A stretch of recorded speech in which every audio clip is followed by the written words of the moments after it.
विवाह का मतलब हुड़दंग नहीं होता। क्या नाचने गाने को विवाह कहते हैं? क्या दारू पीकर हुल्लड़ मचाने को विवाह कहते हैं? क्या रिश्तेदारों और दोस्तों को इकट्ठा करके दारू की पार्टी को विवाह कहते हैं? डीजे बजाने को विवाह कहते हैं? नाचते हुए लोगों पर पैसा लुटाने को विवाह कहते हैं? घर में 7-8 दिन धूम मची रहे उसको विवाह कहते हैं?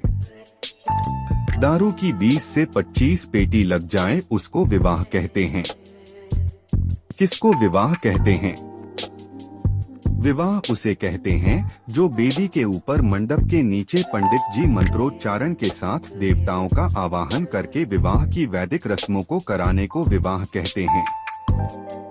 लोग कहते हैं कि हम 8-8 महीने से विवाह की तैयारी कर रहे हैं और पंडित जी जब सुपारी मांगते हैं तो कहते हैं, अरे वह तो भूल गए, जो सबसे जरूरी काम था वह आप भूल गए, विवाह की सामग्री भूल गए, और वैसे तुम 10 महीने से विवाह की कौन सी तैयारी कर रही हैं? विवाह नहीं साहब, आप दिखावे की तैयारी कर रहे हो, कर्जा ले लेकर दिखावा कर रहे हो। हमारे ऋषियों ने कहा है जो जरूरी काम है वह करो। ठीक है, अब तक लोगों की पार्टियां खाई है तो खिलानी भी पड़ेगी। ठीक है, समय के साथ रीति रिवाज बदल गए हैं, मगर दिखावे से बचे।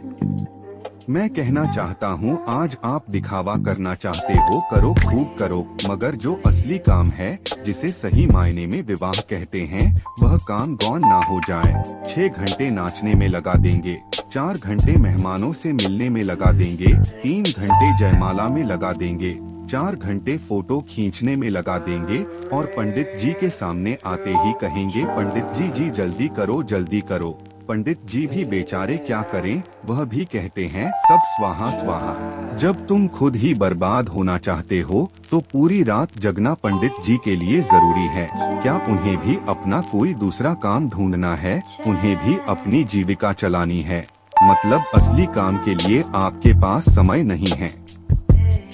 मेरा कहना यह है कि आप अपने सभी नाते, रिश्तेदार, दोस्त, भाई, बंधुओं को कहो कि आप जो यह फेरों का काम है वह किसी मंदिर, गौशाला, आश्रम या धार्मिक स्थल पर किसी पवित्र स्थान पर करें, जहां दारू पी गई हो, जहां हड्डियां फेंकी गई हो। क्या उस मैरिज हाउस या पैलेस कम्प्लेक्स में देवता आएंगे आशीर्वाद देने के लिए? आप हृदय से सोचिए, क्या देवता वहां आपको आशीर्वाद देने आएंगे? आपको नाचना कूदना, खाना पीना जो भी करना है वह विवाह वाले दिन से पहले या बाद में करे, मगर विवाह का कोई एक मुहूर्त का दिन निश्चित करके उस दिन सिर्फ और सिर्फ विवाह से संबंधित रीति रिवाज होने चाहिए, और यह शुभ कार्य किसी पवित्र स्थान पर करें जिसमें गुरुजन आवे, घर के बड़े बुजुर्गों का जिसमें आशीर्वाद मिले।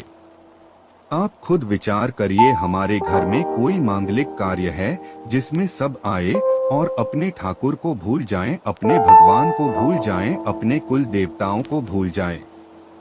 मर्म मेरा आपसे करबद्ध निवेदन है कि विवाह, नामकरण, अन्य जो धार्मिक उत्सव है वह शराब के साथ संपन्न ना हो।